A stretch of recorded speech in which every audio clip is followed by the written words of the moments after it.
തോക്കുൾപ്പെടെയുള്ള മാരകായുധങ്ങളുമായി സ്വർണം തട്ടിയെടുത്തയാളെ തേടിയെത്തിയ കൊട്ടേഷൻ സംഘത്തെ പിടികൂടി നാട്ടുകാർ. വാഹനത്തിലെത്തിയ സംഘത്തെ കണ്ട സംശയം തോന്നിയ നാട്ടുകാർ ചോദ്യം ചെയ്യുകയായിരുന്നു.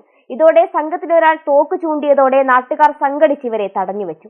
മലപ്പുറം പരപ്പനങ്ങാടി ആലുങ്ങൽ ബീച്ചിലാണ് സംഭവം. കൊച്ചി വൈപ്പിൻ സ്വദേശികളായ സംഘത്തെയാണ് നാട്ടുകാർ പിടികൂടിയത്.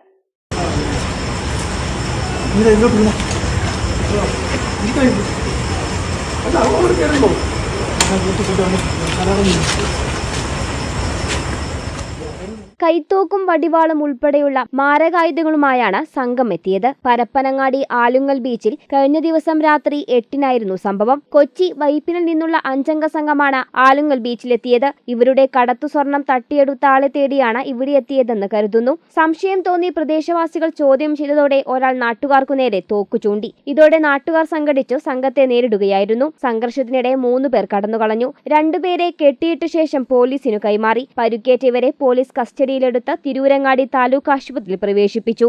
മലബാർ ടൈംസ്, കോട്ടക്കൽ.